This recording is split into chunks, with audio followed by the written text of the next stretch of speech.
Pembacaan Alkitab tanggal 29 Maret tahun 2024, hari ke-89.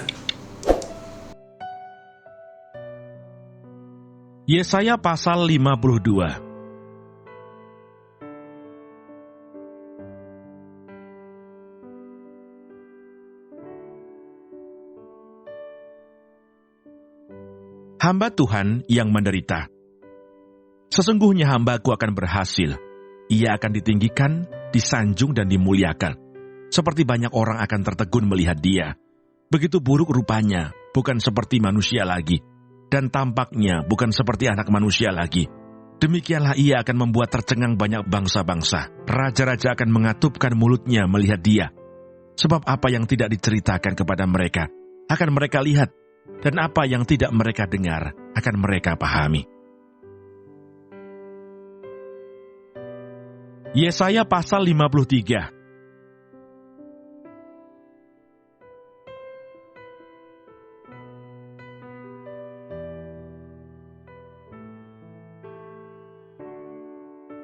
Siapakah yang percaya kepada berita yang kami dengar, dan kepada siapakah tangan kekuasaan Tuhan dinyatakan?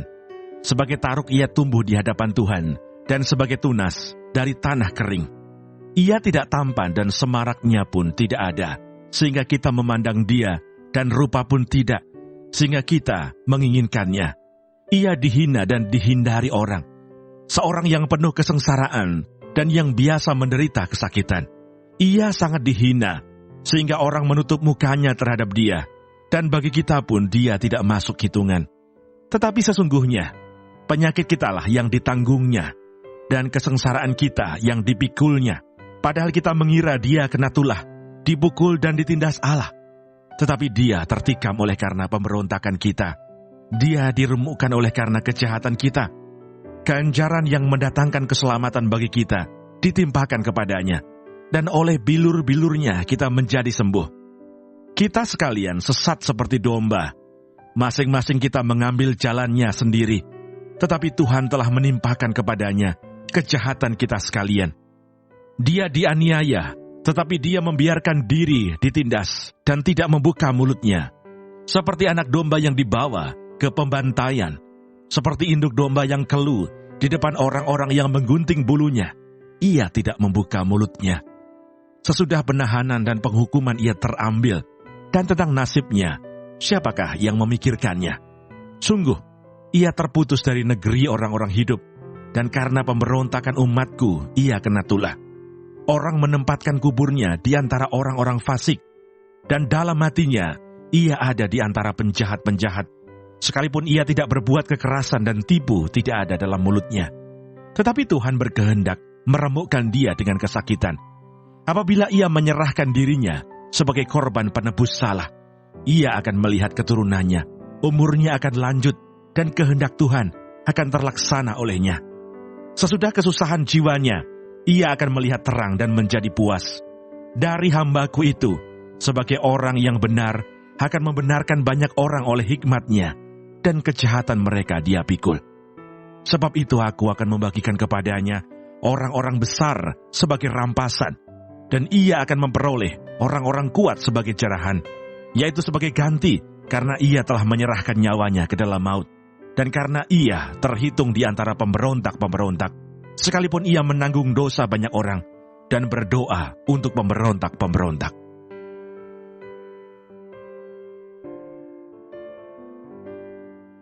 Mazmur 22.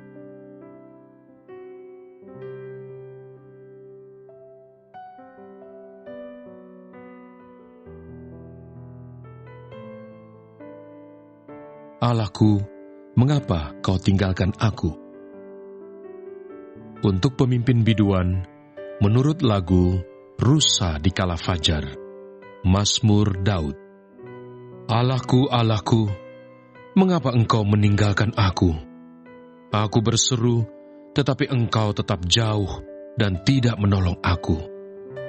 Allahku, aku berseru-seru pada waktu siang, tetapi engkau tidak menjawab. Dan pada waktu malam, tetapi tidak juga aku tenang. Padahal engkaulah yang kudus, yang bersemayam di atas puji-pujian orang Israel. Kepadamu Nenek moyang kami percaya. Mereka percaya dan Engkau meluputkan mereka. Kepadamu mereka berseru-seru dan mereka terluput. Kepadamu mereka percaya dan mereka tidak mendapat malu. Tetapi aku ini ulat dan bukan orang, celah bagi manusia, dihina oleh orang banyak. Semua yang melihat aku mengolok-olok aku. Mereka mencibirkan bibirnya, menggelengkan kepalanya. Ia menyerah kepada Tuhan, biarlah Dia yang meluputkannya, biarlah Dia yang melepaskannya. Bukankah Dia berkenan kepadanya? Ya, Engkau yang mengeluarkan aku dari kandungan.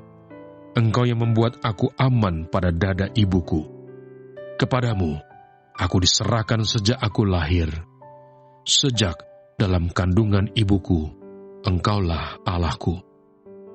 Janganlah jauh daripadaku, sebab kesusahan telah dekat, dan tidak ada yang menolong. Banyak lembu jantan mengerumuni aku, banteng-banteng dari Basan mengepung aku. Mereka mengangakkan mulutnya terhadap aku, seperti singa yang menerkam dan mengaum. Seperti air, aku tercurah, dan segala tulangku terlepas dari sendinya. Hatiku menjadi seperti lilin, hancur luluh di dalam dadaku. Kekuatanku kering seperti beling. Lidahku melekat pada langit-langit mulutku. Dan dalam debu maut, Kau letakkan aku. Sebab anjing-anjing mengerumuni aku, gerombolan penjahat mengepung aku. Mereka menusuk tangan dan kakiku. Segala tulangku dapat kuhitung. Mereka menonton, mereka memandangi aku. Mereka membagi-bagi pakaianku di antara mereka, dan mereka membuang undi atas jubahku. Tetapi Engkau, Tuhan, janganlah jauh. Ya kekuatanku, segeralah menolong aku. Lepaskanlah aku dari pedang, dan nyawaku dari cengkeraman anjing. Selamatkanlah aku dari mulut singa dan dari tanduk banteng. Engkau telah menjawab aku. Aku akan memasyurkan namamu kepada saudara-saudaraku, dan memuji-muji Engkau di tengah-tengah jemaah. Kamu yang takut akan Tuhan, pujilah Dia. Hai segenap anak cucu Yakub, muliakanlah Dia, dan gentarlah terhadap Dia, hai segenap anak cucu Israel. Sebab Ia tidak memandang hina, ataupun merasa jijik kesengsaraan orang yang tertindas, dan Ia tidak menyembunyikan wajahnya kepada orang itu. Dan Ia mendengar ketika orang itu berteriak minta tolong kepadanya. Karena Engkau, aku memuji-muji dalam jemaah yang besar. Nazarku akan kubayar di depan mereka yang takut akan Dia. Orang yang rendah hati akan makan dan kenyang. Orang yang mencari Tuhan akan memuji-muji Dia. Biarlah hatimu hidup untuk selamanya. Segala ujung bumi akan mengingatnya dan berbalik kepada Tuhan. Dan segala kaum dari bangsa-bangsa akan sujud menyembah di hadapannya. Sebab Tuhanlah yang empunya kerajaan. Dialah yang memerintah atas bangsa-bangsa. Ya, kepadanya akan sujud menyembah semua orang sombong di bumi. Di hadapannya akan berlutut semua orang yang turun ke dalam debu, dan orang yang tidak dapat menyambung hidup. Anak-anak cucu akan beribadah kepadanya, dan akan menceritakan tentang Tuhan kepada angkatan yang akan datang. Mereka akan memberitakan keadilannya kepada bangsa yang akan lahir nanti, sebab Ia telah melakukannya.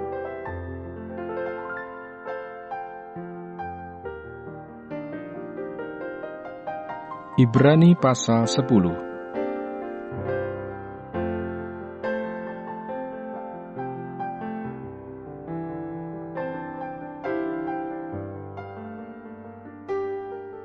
Sebab setelah Ia berfirman, inilah perjanjian yang akan kuadakan dengan mereka. Sesudah waktu itu, Ia berfirman pula, aku akan menaruh hukumku di dalam hati mereka, dan menuliskannya dalam akal budi mereka, dan aku tidak lagi mengingat dosa-dosa dan kesalahan mereka. Jadi apabila untuk semuanya itu ada pengampunan, tidak perlu lagi dipersembahkan korban karena dosa. Ketekunan. Jadi, saudara-saudara, oleh darah Yesus kita sekarang penuh keberanian dapat masuk ke dalam tempat kudus, karena Ia telah membukakan jalan yang baru dan yang hidup bagi kita melalui tabir, yaitu dirinya sendiri. Dan kita mempunyai seorang imam besar sebagai kepala rumah Allah. Karena itu marilah kita menghadap Allah dengan hati yang tulus ikhlas dan keyakinan iman yang teguh. Oleh karena hati kita telah dibersihkan dari hati nurani yang jahat dan tubuh kita telah dibasuh dengan air yang murni.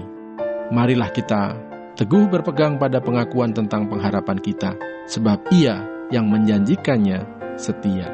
Dan marilah kita saling memperhatikan supaya kita saling mendorong dalam kasih dan dalam pekerjaan baik. Janganlah kita menjauhkan diri dari pertemuan-pertemuan ibadah kita, seperti dibiasakan oleh beberapa orang. Tetapi marilah kita saling menasihati dan semakin giat melakukannya menjelang hari Tuhan yang mendekat.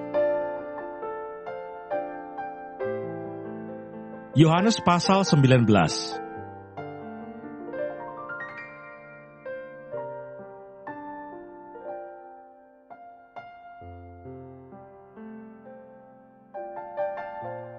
Yesus mati.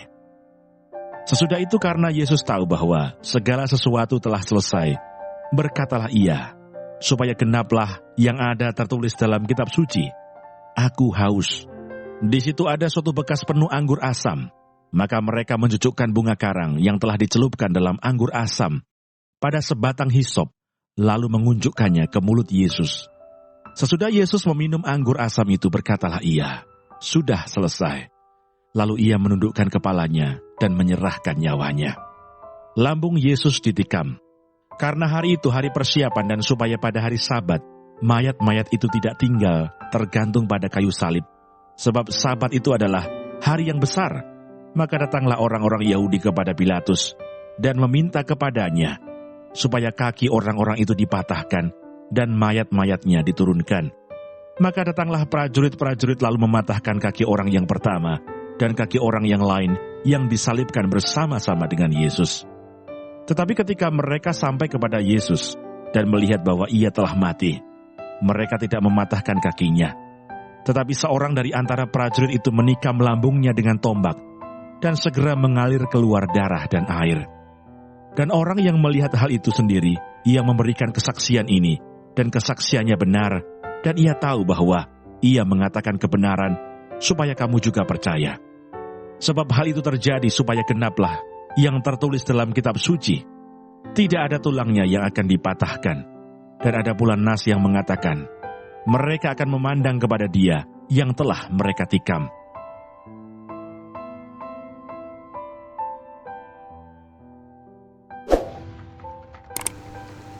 Terima kasih, Tuhan Yesus memberkati. Amin.